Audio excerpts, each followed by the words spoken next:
Hello mga subscribers! Hope everything is fine and doing great. At lahat ng mga nagstay at home dyan, kung naiinip kayo, gagawa tayo ngayon ng sugar-free Ube-Cheese Pandesal. Pwede rin tong recipe na to sa regular sugar or any kind of sweetener na gusto nyo. I-ready na natin ang mga sumusunod na ingredients. Kung wala kayong mahanap na bread flour, okay lang na all-purpose flour ang gamitin nyo. Pero yung tinapay na magagawa nyo ay hindi sing chewy kung bread flour ang gagamitin ninyo.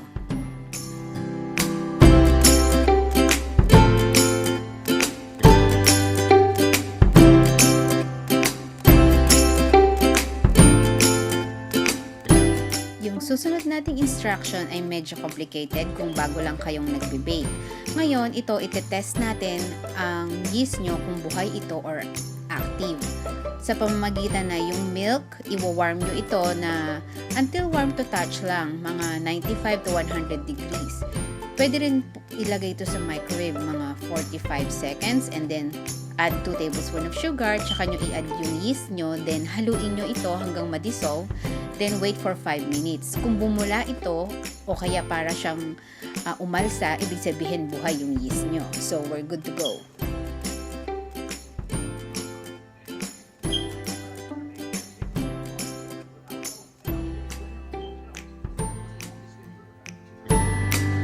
Natin ang ating mga dry ingredients para makita natin kung may mga dumi ito or impurities at para maiwasan natin ang mga lumps.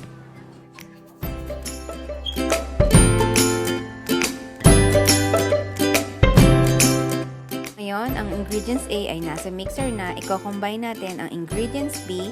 Ito ang milk, sugar, and yeast mixture. Ang isusunod naman nating ilalagay ay ang mga ingredients sa letter C. Ito yung oil, melted butter, slightly beaten egg, at yung ating ube flavoring.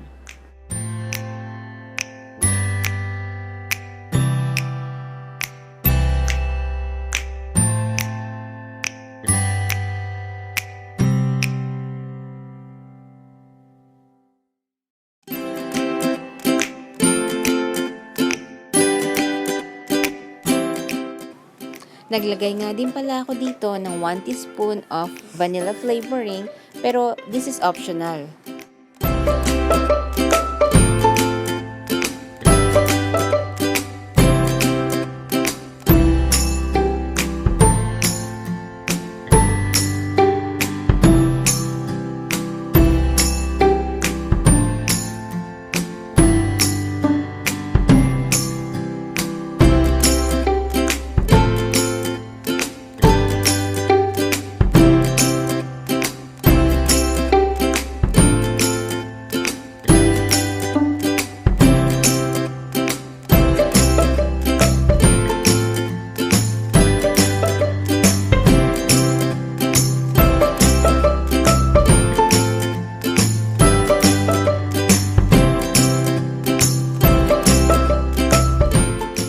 After 10 to 15 minutes of mixing, ayan, makinis na ang ating dough.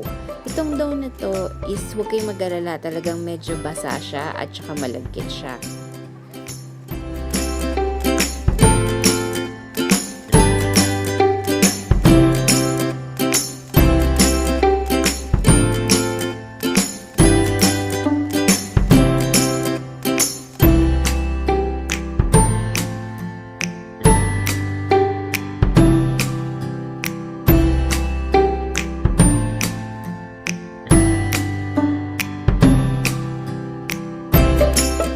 Ngayon, ita-transfer na natin ito sa isang malinis na bowl na nilagyan natin or inisprayan natin ng oil para sa first proofing.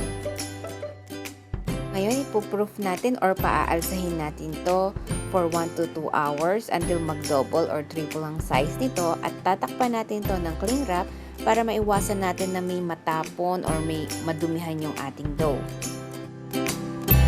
Next is cutting and shaping ng ating dough. And papalamanan na rin natin ito ng cheese kung ano mang cheese ang gusto nyo or kung ano mang cheese ang meron kayong available. Ngayon, itatak na natin yung cheese sa loob ng ating dough.